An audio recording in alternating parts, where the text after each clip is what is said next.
the game of football, there are numerous awards given out every season. As sports bettors, it's fun to try and predict who will win the end of season honors and can have big payouts to those who back the right players. When it comes to individual awards, two of the most prestigious are the Heisman Trophy and the NFL MVP. The Heisman Trophy has been awarded each year since 1935 to the best college football player in the country, while the Professional Football MVP Award has many incarnations as it's been issued by competing media outlets for most of its existence, but since 2011, NFL awards have used the Associated Press voting to determine the season's winner. In the history of organized football, only 7 players have ever won both awards during their careers. A few of these players were considered favorites by odds makers to start the season, and some burst onto the scene to win the award, garnering long odds and big payouts. So let's take a look at the 7 players to win both the Heisman Trophy and the MVP award and the preseason betting odds each player had.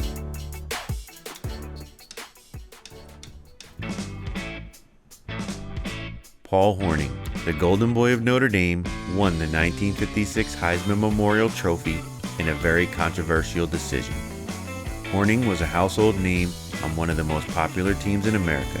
In 1955, he finished 5th in the Heisman Trophy voting and established himself on the national stage after the Fighting Irish finished the season 8-2. In 56, Paul Hornung would be virtually the entire Notre Dame team, leading the offense in passing, rushing, points scored, and special teams return yards.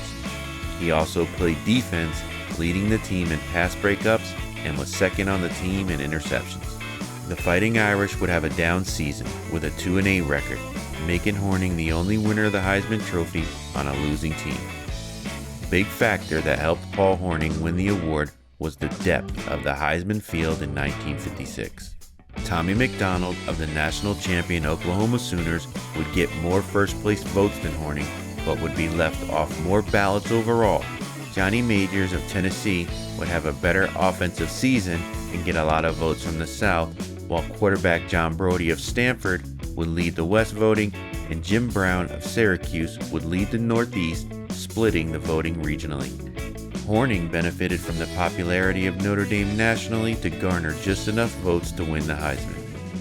Having finished 5th in Heisman voting the previous season, Paul was considered one of the favorites in 1956 and had odds of 10-1 to win the Heisman Trophy.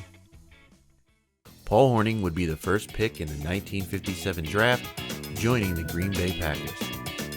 Coached by Vince Lombardi, Green Bay would become the dominant team of the early 1960s, and Hornung would develop into a scoring machine, leading the league in points from 1959 through 1961. In the 1960 season, Hornung would set the NFL season scoring record with 176 points in a 12-game season, a record that would last until 2006. Paul would finish second in the MVP voting in 1960, losing to Norm Van Brocklin of the Eagles, who would beat Hornung's Packers 17-13 to win the 1960 championship. The following season, Paul Hornung would lead the Packers to an 11-3 record and would end the season winning the 1961 championship.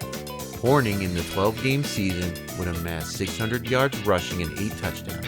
He would also have 15 receptions, 2 receiving touchdowns, and would kick 15 field goals. Hornung was the major offensive catalyst to winning the 1961 championship and was named by both media outlets as the Pro Football MVP. With having finished second in the MVP voting the year prior, his odds in 1961 were in the favorite category at approximately 8-1. O.J. Simpson. The name is well known, mostly because of his life after football. The trials and tribulations that would dominate Simpson's later years don't diminish his skills as a football player. O.J. Simpson was an elite athlete from the day he stepped on the field. He would play his college football career at the University of Southern California, where Coach John McKay emphasized the run game. O.J. would be the runner-up in the 1967 Heisman voting as a junior, losing to UCLA quarterback Gary Beeben. Simpson would have a stellar senior campaign, where he would amass 1,709 rushing yards and 23 touchdowns during his Heisman season. USC would reach number 2 in the nation and play Ohio State in the Rose Bowl. Simpson would rush for 171 yards, including an 80-yard touchdown, but USC would lose 27-16. Because Simpson was the runner-up the previous season, he was the favorite to win the Heisman in '68, and his odds were low at 5-1. O.J. Simpson was the most coveted player in the 1969 NFL Draft following his Heisman season, and the Buffalo Bills would draft Simpson with the first selection. The Bills were a struggling team that had finished the previous year with a 1-12-1 record and were looking for a superstar to build around. The first 3 seasons of Simpson's career were underwhelming, as the offensive philosophy of the head coach did not match Simpson's skill set. After multiple head coaching changes, the Bills would hire Lou Sagan in 1972, where Sagan would make Simpson the top offensive option. In '72, O.J. would eclipse the 1,000-yard mark for the first time as a professional. This was just a warm-up for what was to come in the '73 season, as Simpson would rush for 2,003 yards, setting the single-season record. Behind an offensive line known as the Electric Company because they turned on the juice, Simpson would become the first player in NFL history to rush for 2,000 yards, reaching the milestone when the NFL still played a 14-game season. Simpson would average 143 yards per game and score 12 touchdowns on the year. The Bills would finish 9-5, the first winning season since Simpson joined the Bills, but would still miss the playoffs. O.J. would get 95% of the votes and easily win the NFL MVP award. O.J. was not seen as a likely candidate to win the MVP to start the season, having only won 1,000-yard campaign before 1973, so his odds to win were as a long shot at 85-1. Earl Campbell, the Tyler Rose, is a Texas legend, having been born and raised in Tyler, Texas, then playing his college and professional career in the state. Campbell would be Mr. Football his senior season of high school and would be a nationally recruited player, but would stay close to home at the University of Texas. In 1974, Earl would make an immediate impact as a freshman and would be named All-American as a sophomore in '75. He would miss time during his junior season due to injury, but would return healthy for his senior season. In 1974, Campbell would lead the nation in rushing with 1,744 yards and would have 19 touchdowns on the year. Earl Campbell and the Texas Longhorns would finish the regular season undefeated at 11-0 and would meet the Notre Dame Fighting Irish in the Cotton Bowl with a chance to win the national championship. The Fighting Irish, led by quarterback Joe Montana, would win the game 38-10, with Campbell rushing for 116 yards in the defeat. Going into the '77 season, Earl was not a favorite to win the Heisman because of his injury-shortened junior year, but was still on the radar because of his previous season success and would end up with 24-1 odds to win the award. Following his Heisman Trophy winning season, Earl Campbell would become the first overall pick in the 1978 NFL Draft, with the Houston Oilers trading up with the Tampa Bay Buccaneers to take the prized running back. Just like he did in college, Earl would make an immediate impact on his team in his first season. Earl Campbell would rush for a league-leading and rookie record 1,450 yards. Campbell would have 13 touchdowns on the season, helping the Oilers to a 10-6 record. Houston would make it to the AFC Championship game, but would lose to the Steelers 34-5. Despite the loss, Earl Campbell, as a rookie, 1 year removed from winning the Heisman Trophy, would win the NFL MVP. Campbell would also be named Rookie of the Year and Offensive Player of the Year in his first season as a professional. As the first pick in the draft and the Heisman winner, Campbell would get respect in the MVP betting market, but would not be considered a favorite. The unknown factor of being a rookie would have Earl Campbell at 35-1 to win the award. Marcus Allen, another player who had success at every level in his home state of California. Allen was a star player in high school in San Diego, and he would then move on to play his college career at the University of Southern California in Los Angeles. Marcus would join USC in 1978, and the Trojans would win the national championship the same year, though Marcus would back up eventual Heisman Trophy winner running back Charles White. In 1980, Marcus would become a starter and finish the season third in the nation in rushing with 1,563 yards and 14 touchdowns, but with a stacked 1980 Heisman class, Marcus would not get a single vote. Then in his senior season at USC, Marcus Allen would have a season for the record books, becoming the first player in college football history to break the 2,000-yard mark with 2,342 rushing yards. Marcus would amass 2,683 offensive yards and scored 23 touchdowns to lead the nation in scoring, winning the 1981 Heisman Trophy.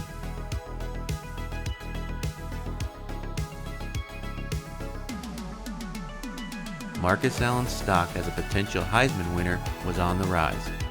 Playing for USC, which had 3 previous winners, made Marcus a prime candidate for the 1981 season, putting his odds to win the Heisman at 10-1. In the 1984 draft, Marcus Allen would be the 10th selection by the Los Angeles Raiders, where he would make an immediate impact. Allen would win Rookie of the Year, helping the Raiders go 8-1 in the strike-shortened season. Allen would become a key part of the Raiders' offense and would lead them to a Super Bowl victory in 1984. Marcus would win Super Bowl MVP with 191 rushing yards, setting a Super Bowl record and scoring 2 touchdowns. In 1985, Marcus Allen would pick up right where he left off in the Super Bowl, rushing for 1,759 yards and 14 touchdowns, carrying the Raiders to a 12-4 record. Los Angeles would lose in the playoffs, but Marcus would be recognized with the MVP award. Marcus Allen was in the conversation to win the MVP going into 85, and his odds were 18-1. He would beat Walter Payton in a close vote, with Marcus getting 40% of the votes and Payton getting 30%. Roger Craig and Dan Marino would also get votes in the 1985 MVP race. Barry Sanders was a local star in Wichita, Kansas, but did not receive many scholarship offers after high school. He would play his college career at Oklahoma State from 1986 through 88, where he would back up Thurman Thomas's first 2 seasons. Sanders would still make contributions, including leading the nation in kick return average, and would score 9 touchdowns as a sophomore. Barry would become the starter his junior year and have one of the greatest single seasons in college football history. In 1988, Barry Sanders would set 34 NCAA records, including rushing for 2,628 yards, totaling 3,248 yards, having 37 rushing touchdowns, 39 total touchdowns, and scoring 234 points in the 11 regular season games. He would also add another 222 yards rushing and 5 touchdowns in the Holiday Bowl. Barry rushed for 300 yards 4 times that season and averaged 200 yards rushing per game. He scored at least 2 touchdowns in every game that year. Barry Sanders was not considered a serious Heisman Trophy candidate before the season started because this was his first season as a starter. He would enter the season with odds of 80-1 to win the Heisman Trophy. After his Heisman Trophy winning junior season, Barry Sanders was given permission to enter the NFL draft early because Oklahoma State was facing sanctions for recruiting violations. In the loaded NFL draft of 1989, the Detroit Lions would select Barry Sanders with the 3rd pick overall.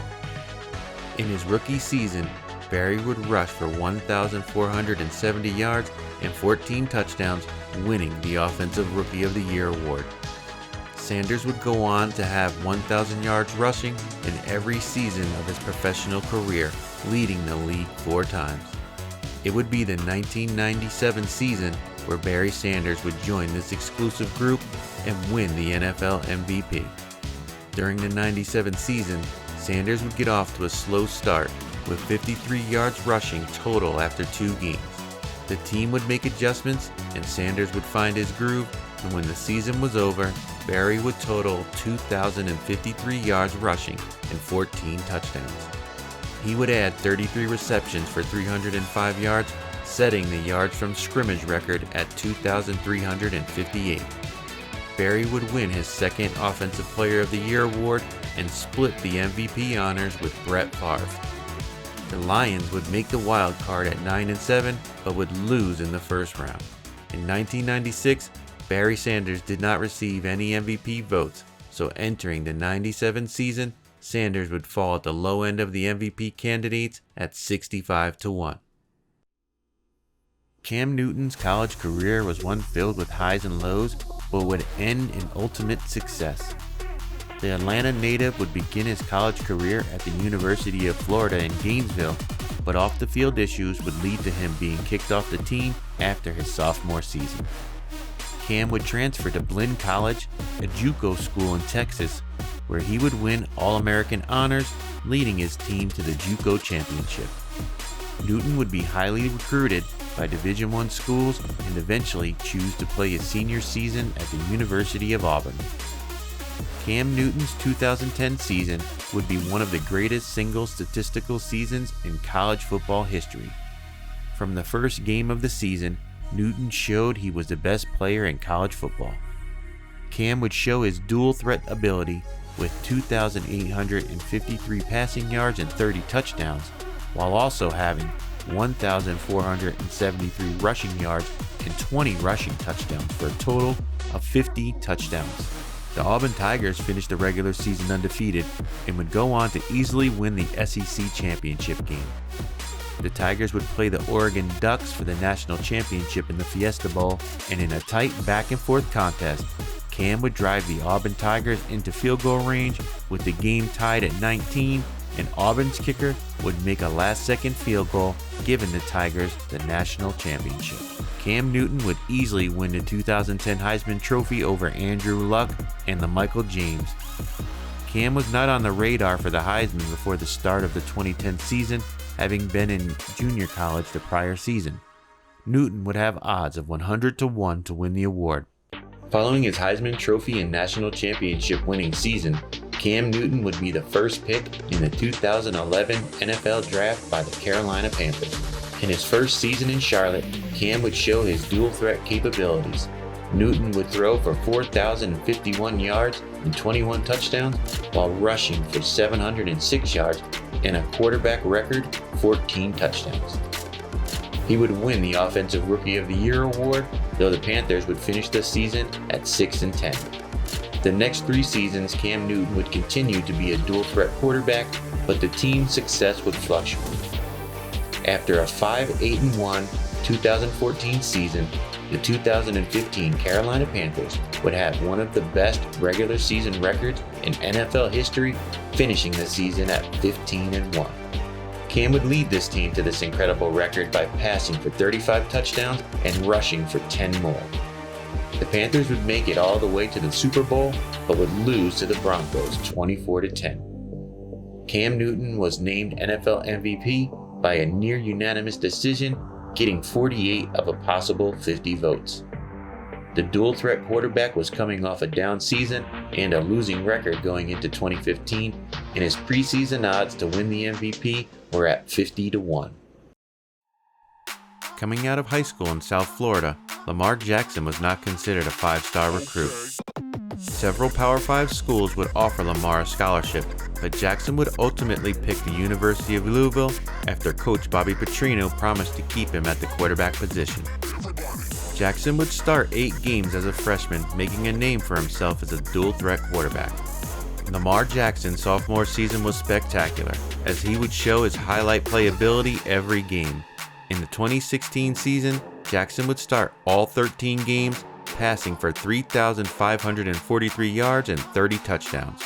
Lamar would also rush for 1,571 yards and 21 touchdowns for a total of 51 touchdowns on the year.